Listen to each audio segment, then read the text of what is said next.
नमस्कार साथियों, मैं राजेंद्र मंडलोई फिर से आपके सामने नया वीडियो लेकर आया हूँ।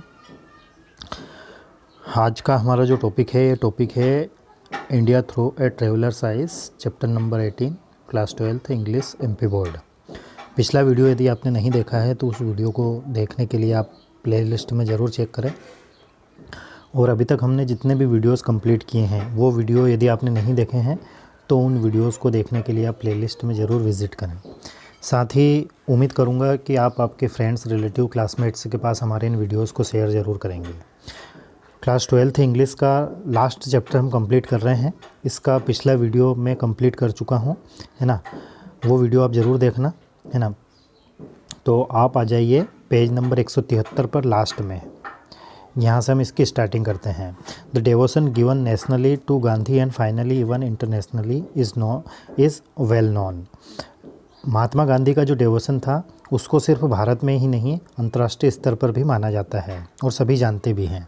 But I found the same homage paid to local person who is there major were also leaders because of their selflessness. अब जितना महात्मा गांधी को श्रद्धांजलि दी जाती है या उनका सम्मान किया जाता है, तो मैंने यह पाया कि भारत के जो लोकल पीपल हैं वह भी इतने ही हकदार हैं उनकी स्वार्थ रहितता के कारण। This I remember a certain Indian village where I had, यह मुझे कब पता चला, जब मैं भारत के एक गांव में गई और वहां मुझे आमंत्रित किया गया था। Been invited to visit in the home of family of some modern education though not much. यद्यपि उनकी जो एजुकेशन थी वो इतनी ज़्यादा नहीं थी, इतने ज़्यादा शिक्षित नहीं थे। एंड सम मीन्स दो नॉट वेल्थ, उनके पास साधन थे लेकिन धन नहीं था, मतलब ज़्यादा वो संपत्ति वाले व्यक्ति नहीं थे। The house was mud walled, उनका जो घर बना था वो मिट्टी का बना हुआ था। मड का अर्थ होता है मिट्टी, है ना, या कीचड़, और वाल का अर्थ होता है दीवार। एंड द रूफ वाज थेज्ड, और उनका जो घर का जो छत था, है ना, वो रूफ वो कैसा था, छप्पर था।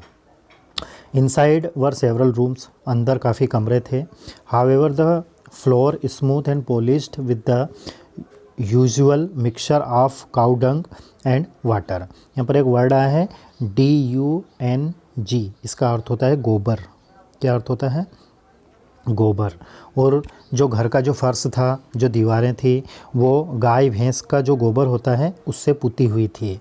जनरली जो ग्रामीण क्षेत्र में हम या ग्रामीण परिवेश में हम देखते हैं कि जो मिट्टी के घर होते हैं उनको गाय के गोबर को पानी में मिला के उससे पुताई की जाती है। आगे बढ़ते हैं। The active master of the house was not a head of the family, जो वहाँ पर सक्रिय आदमी था वह फैमिली का कोई सक्रिय मास्टर नहीं था। बट ए यंगर ब्रदर, परंतु वह एक युवा भाई था, युवा लड़का था। This I discovered when I arrived for before we entered the house, हम घर के अंदर गए उसके पहले ही ये मुझे पता चल गया था। My host lead me to curious sort of cage standing well above the ground on 4 post. हम घर में अंदर जाते उसके पहले जो मेरे होस्ट थे वो होस्ट मुझे बाहर एक केज, मतलब एक पिंजरा था, उस पिंजरे के पास लेके गए जो कि 4 पाइयों पर बना हुआ था। 4 पोस्ट का अर्थ होता है 4 पाई, और केज CAGE, केज का अर्थ होता है पिंजरा। आगे बढ़ते हैं। इनसाइड द केज, केज के अंदर, मेड ऑफ वायर नेटिंग, मतलब जो केज था वो तार का जाल उसमें बंधा हुआ था। नेटिंग का अर्थ होता है जाल बुनना। I saw my amazement an aging man lying on his back, मैंने देखा कि एक बूढ़ा व्यक्ति उसके पीठ के बल लेटा हुआ था, है ना। बैक मतलब पीठ, लाइंग मतलब लेटा हुआ होना या पड़ा हुआ होना। His head supported by A pillow, उसके सिर के नीचे एक तकिया रखा हुआ था। पिलो का अर्थ होता है तकिया, ना। आगे बढ़ते हैं। My eldest brother my host explained, अब जो उसका होस्ट था उसको वो एल्डर ब्रदर कहती थी। He has had two stroke of paralysis, इनको पैरालिसिस का स्ट्रोक है, मतलब लकवा मारा है ना, जो लेटे हुए हैं उनको। And though we beg him to live in the house, और हमने इनसे निवेदन किया कि आप घर के अंदर रहो। ही chooses to live out here so that he may be ready to listen to the villagers when they come to him. ये इसलिए बाहर हैं, ये चाहते हैं कि गांव के लोग जब भी उनसे मिलना आए तो ये उनसे बात कर सके, इसलिए बाहर हैं, अंदर आने से इन्होंने मना कर दिया है। समझ में आ रहा है? Okay, thank you. My host spoke fair English, जो मेरे होस्ट थे वो अच्छे से इंग्लिश बोलते थे। But the eldest brother spoke none, परंतु जो बड़े भाई थे वह इतने अच्छे से अंग्रेज़ी नहीं जानते थे। And we could only exchange greetings, हमने सिर्फ जो स्वागत के समय या जब शुरुआत में मिलते हैं जिस प्रकार से हाय हेलो करते हैं वही हमने एक्सचेंज वर्ड्स किए इंग्लिश के। And look at each other with friendliness, और मित्रता रूपी निगाह से एक दूसरे को देखा। What I saw was an intelligent thin pain sharpened face, उनका चेहरा है ना काफ़ी बुद्धिजीवी व्यक्ति की तरह है ना शार्पन फेस था। वो eyes were at once wise and piercing, उनकी आंखें काफ़ी तीक्ष्ण और ज़ोरदार मतलब अच्छी थी। The body was quite helpless, हालांकि उनका शरीर जो था वह हेल्पलेस था। But it was scrupulously clean and the cotton garment were snow white. यहाँ पर एक वर्ड आया है, इस पर 8 नंबर डला हुआ है, इसका अर्थ होता है, देखिए डिटेल में पढ़ने का प्रयास करते हैं। Carefully about paying attention to clear to every details, मतलब बहुत ज़्यादा जानकारी लेने के लिए अटेंशन देना, है ना। संदेह कह सकते हैं, गंभीरता से कह सकते हैं, है ना, संदेह से, ये इसका अर्थ होता है। और उन्होंने जो कपड़े पहने थे वो बिल्कुल सफ़ेद बर्फ़ की तरह पहने थे। We exchange a few remarks, हमने कुछ टिप्पणियाँ एक्सचेंज की। And then a group of villagers approached, इतने में गांव के बहुत से लोग वहाँ पर आ गए। नॉट टू सी मी, वो गांव के लोग जो आए थे वो मुझे देखने के लिए नहीं आए थे, but to talk with the elder brother, परंतु वो बड़े भाई से बात करने के लिए आए थे। And so my host lead me into the house to meet his young wife and children, इतने में जो मेरे होस्ट थे वो मुझे उनकी युवा पत्नी और बच्चों से मिलाने के लिए घर में अंदर ले गए। All during my stay I watched that cage, during का अर्थ होता है के दौरान, जब तक मैं वहाँ रही तब तक मैं उस केज की और उस पिंजरे की ओर देखती रही। And seldom indeed did I see it except surrounded people, अब चूँकि लोग आसपास झुंड बनाकर उनके आसपास खड़े हुए थे इसलिए मैं ज़्यादा समय उनको नहीं देख पाई। सेल्डम का अर्थ होता है कभी कभार ही देख पाई।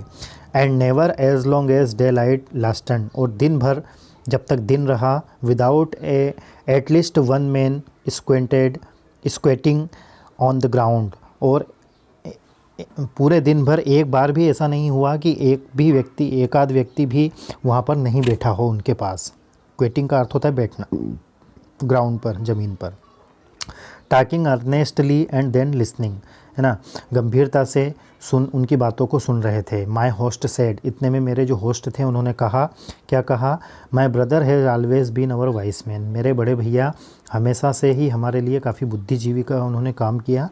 And now he is our संत, और वह अब हमारे लिए एक संत का काम करते हैं, या हम उनको संत मानते हैं, मतलब उनकी बातों को सब गांव के लोग अच्छे से सुनते हैं, जो भी वह कहते हैं उनको उपदेश के रूप में लेते हैं। माई होस्ट आई ऑब्जर्व, अब जो मेरे होस्ट थे उनके बारे में मैंने ऑब्ज़र्व किया। Had his own place to in the village life, गांव के जीवन में उनका भी काफ़ी अच्छा स्थान है, उनको भी काफ़ी सम्मान दिया जाता है। For twice while we were eating our luncheon that day is rose from his corner of the room, यहाँ पर एक वर्ड आया है लंचन, LUNCHEON, लंचन। लंचन का अर्थ होता है दोपहर का भोजन, और एक हमने पढ़ा है LUNCH, लंच का अर्थ भी होता है दोपहर का भोजन।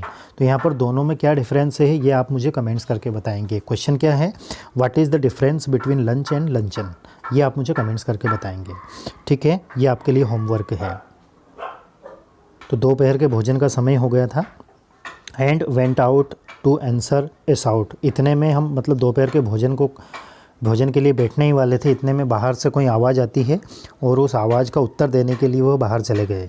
Apparently from A neighbour, apparently का अर्थ होता है स्पष्ट रूप से, वह एक पड़ोसी की आवाज़ थी। When he came back he made the same explanation, वह जब वापस अंदर आए तो उन्होंने बताया, क्या बताया, I was called to kill a dangerous snake, मुझे एक खतरनाक सर्प को मारने के लिए बुलाया गया था। The luncheon was plain country fare, भोजन दोपहर का भोजन जो था वो काफ़ी सादा भोजन था। Lentils, rice, spinach boiled very much. यहाँ पर एक वर्ड है लेंटिल्स, इसका अर्थ होता है मसूर की दाल। क्या अर्थ होता है? मसूर की दाल, तुअर की दाल जो होती है ना, उसको मसूर की दाल को लेंटिल्स कहते हैं। ठीक है, इस पर 9 नंबर डला हुआ है, इसको और हम डिटेल में पढ़ लेते हैं। ए स्मॉल ग्रीन ऑरेंज और brown seed that is usually dried and used in cooking, for example in A soup और स्ट्यू। ठीक है, मतलब छोटे हरे रंग की, है ना, ऑरेंज और ब्राउन भी हो सकती है। सीड का अर्थ होता है बीज, ड्राइड मतलब सूखी, है ना, जिसका इस्तेमाल कुकिंग करने के लिए किया जाता है ना। आगे बढ़ते हैं। राइस, स्पिनेच का अर्थ होता है पालक, है ना, तो मसूर की दाल, चावल और उबली हुई पालक वहाँ पर थे। मच कॉन्डिमेंट्स, कॉन्डिमेंट्स का अर्थ होता है जैसे हम खाने के साथ साथ थोड़ी चटनी या फिर नमक या फिर काली मिर्च ले लेते हैं, है ना, तो यह भी वहाँ पर थे। देखिए इस पर 10 नंबर डला हुआ है, तो इसका अर्थ है a substance such as salt pepper that is used to give flavour to food. मतलब भोजन को और स्वादिष्ट बनाने के लिए हम उसमें जो अलग से कुछ खाते हैं, है ना। पेपर का अर्थ होता है काली मिर्च, PER, पेपर मतलब काली मिर्च, तो ये भी उसमें भोजन में था। बिफोर वी ईट, हम खाते या खाना स्टार्ट करते उसके पहले, an old cousin brought in a brass ewer of water and a clean homespun towel for us to cleanse our hands with. देखो हम खाना स्टार्ट करते उससे पहले जो ओल्ड कज़िन थी, मतलब बड़े चचेरे भाई थे या हाँ भाई था, वह हमारे लिए एक तांबे का ब्रास मतलब तांबा होता है, यूवर लेकर आया। यूवर क्या होता है? यूवर का अर्थ होता है बड़ा मोटा जग या ऐसा पात्र जिसका मुंह खुला हो, है ना। हाथ धोने के लिए हमारे लिए लेकर आए और साथ में एक हाथ से बुना हुआ टॉवेल लेकर आए जिससे कि हम हमारे हाथों को पोंछ सकें, साफ़ कर सकें। A necessary preliminary to eating with the fingers, मतलब खाना खाने से पहले हाथों को धोना कितना ज़रूरी है। अब क्या है कि जनरली हम ये देखते हैं कि भारत के ग्रामीण क्षेत्रों में या हम भी हाथों से खाना खाते हैं, हाथ से, है ना, और मतलब छुरी कांटे का प्रयोग हम नहीं करते हैं। अब जो फॉरेनर है वहाँ पर जो महिला है आई है, देखो यहाँ पर चित्र में मैं आपको बता रहा हूँ अगले पेज पर, ये यहाँ पर वो फॉरेनर है। अब ये क्या है कि विदेशी है और ये छुरी कांटों से इसको खाने की आदत है, तो यहाँ पर कह रही है chopsticks I had use all my life and prefer them to knife and fork. देखो मेरे जीवन में हमेशा जो भोजन किया है वह छुरी कांटों से किया है, आपने फिल्मों में या सीरियल में देखा होगा। But after I had got used to eating my right hand, परंतु अब मैंने यहाँ पर मेरे सीधे हाथ से खाना खाना शुरू किया है। I liked it as well, और मुझे ये पसंद भी आया। आफ्टर ऑल, इसके बाद, what is so clean as one's own right hand washed, है ना, जो हमारा सीधा हाथ है इसीलिए इसको अधिक हमेशा अच्छे से साफ़ करके रखना चाहिए। And from babyhood the Indian children are taught that right hand is for clean services, और भारत में हमेशा बच्चों को सिखाया जाता है कि हमारा जो सीधा हाथ रहता है वह अच्छे काम करने के लिए प्रयोग में लाना चाहिए, सच एज ईटिंग, जैसे खाना खाने के लिए। एंड द लेफ्ट हैंड में perform the more lolly task, और जो हमारा उल्टा हाथ है, लेफ्ट हैंड है, उसको इससे थोड़े निम्न कामों के लिए उपयोग में लाना चाहिए। ठीक है, इसके बाद में देखो यहाँ पर ये महिला है, ये इसको खाना परोस रही है ना, ये वो फॉरेनर है, इसको यहाँ पर ये भोजन परोसा गया है, चावल का ढेर लगा दिया उसके सामने। तो देखते हैं आगे क्या होता है। Another cleanliness was that our food was served on a fresh green banana leaves instead of plate, और दूसरी साफ़ सुथरी और अच्छी बात ये थी जो भोजन था वह केले के बड़े बड़े पत्तों पर भोजन परोसा गया था, प्लेट के स्थान पर। Well cooked rice piled on a broad green leaf in pleasant sight and stimulate appetite. हरे केले के बड़े बड़े पत्तों पर भोजन परोसा गया था, है ना। चावल का पाइल, पाइल का अर्थ होता है ढेर लगा देना। काफ़ी चावल मेरे पास रखे थे, है ना, और वो दिखने में काफ़ी अच्छे लग रहे थे। ठीक है दोस्तों, तो आज के वीडियो में बस इतना ही, आप इसको मार्क कर लेना। ये वीडियो आपको कैसा लगा कमेंट्स करके ज़रूर बताएं। साथ ही आपके फ्रेंड्स, रिलेटिव, क्लासमेट्स के पास हमारे इन वीडियोज़ को शेयर ज़रूर करें ताकि वह भी इसका फ़ायदा ले सके। अभी अगले वीडियो में हम इसको कवर कर देंगे, मीन्स आपकी जो टेक्स्ट बुक है ये पूरी कंप्लीट हो जाएगी। इसके बाद में हम आपके क्वेश्चन आंसर करवा देंगे, वर्क बुक पूरी करवाएंगे, है ना। और फिर से आप बोलेंगे तो फिर से ग्रामर या राइटिंग स्किल जो भी आपके परीक्षा के नज़रिए से इम्पोर्टेंट रहेगा वो हम आपके लिए तैयार करवाने का प्रयास करेंगे। ठीक है दोस्तों, अपना ध्यान रखें, अपने परिवार के सदस्यों का ध्यान रखें, अच्छे से तैयारी करें। किसी प्रकार का कोई डाउट या कोई क्यूरी रहे तो आप कमेंट्स कर सकते हैं। Thank you very much for watching. Please take care of your self.